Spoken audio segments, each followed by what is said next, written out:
Villa Isola di Kota Bandung, Jawa Barat merupakan salah satu bangunan unik peninggalan Belanda. Gedung Villa Isola sendiri dibangun oleh seorang hartawan Belanda. Villa Isola merupakan bangunan yang memiliki gaya Art Deco. Bangunan ini mulai berdiri sejak Oktober 1932 dan selesai pada bulan Maret 1933. Hersuganda dalam buku berjudul Wisata Paris Panjava, Sejarah Peradaban Seni Kuliner dan Belanja 2011. Pembangunan Villa Isola menghabiskan biaya hingga 500.000 gulden, atau kalau hitungan zaman sekarang sekitar 250 miliar rupiah. Pembangunan Villa Isola ini merupakan bentuk kasih sayang kepada istri tercinta. Perlengkapan interior hingga lampu-lampu hias yang ada di Villa Isola didatangkan langsung dari Paris dan Italia. Ketika pemilik Villa Isola meninggal, villa ini pun berubah fungsi menjadi hotel. Tak hanya itu, gedung tersebut juga pernah menjadi markas pertahanan Belanda untuk Kota Bandung. Waktu itu dipimpin oleh Majet Pesman ketika menghadapi Jepang. Pada masa pendudukan Jepang, Villa Isola di Kota Bandung pernah menjadi tempat berlangsungnya Kongres Pemuda pertama, yaitu pada tanggal 16 sampai 18 Mei 1945.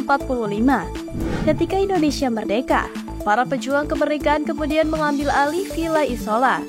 Bahkan ketika revolusi fisik, villa tersebut pernah menjadi salah satu basis pertahanan di Bandung Utara. Villa Isola pun sempat mengalami banyak bombardir oleh pasukan Belanda. Namun karena kokohnya bangunan ini, ketika terjadinya pertempuran yang melibatkan pasukan elit Inggris, bangunan villa pun tak banyak mengalami kerusakan. Di balik megahnya bangunan Villa Isola hingga hari ini, sebenarnya terdapat sosok Dominique Willem Beretti, D.W. Beretti sebagai pendirinya. D.W. Beretti sendiri merupakan anak dari seorang ayah berdarah Italia Prancis bernama Dominique Auguste Leonardus Beretti dan ibu seorang Jawa bernama Salem. Pada tahun 1908, ia pernah berkarir sebagai seorang juru tulis di kantor pos Batavia. Pada tahun 1910, ia kemudian bekerja di Batavia's Nieuwsblad sebagai seorang korektor dan menjadi reporter kota. Ketika tahun 1915, ia bekerja sebagai editor di Java Bode. Dan pada tahun 1917, D.W. Beretti pun mendirikan Aneta, Algemeen News and Telegraph Agentschap. Pada tahun 1954, pemerintah Indonesia kemudian membeli Villa Isola untuk perkantoran perguruan tinggi pendidikan guru PT PG Bandung dengan harga Rp1.500.000 yang meliputi bangunan dan tanah seluas 7,5 hektar. Pada 20 Oktober 1945 secara resmi, Villa Isola berganti kepemilikan dan menjadi tanggal pembukaan dari PT PG dengan nama Bumi Siliwangi. Nama Bumi Siliwangi ini resmi menggantikan Villa Isola dan peresmiannya langsung oleh Mr. Muhammad Yamin sebagai Menteri PP dan K waktu itu. Bangunan tersebut pun direnovasi sesuai dengan kebutuhan sebagai kantor lembaga pendidikan dan bukan sebuah tempat tinggal.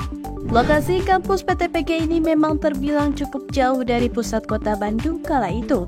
Oleh karena itu, untuk memenuhi kebutuhan transportasi pegawai dan mahasiswa, tersedia angkutan umum bus Damri. Sedangkan bagi para dosen tersedia 2 unit kendaraan khusus dengan jam keberangkatan yang sudah terjadwal. PT PG ini pun kemudian sempat mengalami perubahan menjadi IKIP dan resmi menjadi Universitas Pendidikan Indonesia (UPI) pada tanggal 7 Oktober 1999. Pendirian dari Universitas Pendidikan Indonesia ini memang tidak bisa terpisahkan dari berdirinya Villa Isola di Kota Bandung, yang kini menjadi gedung Rektorat UPI.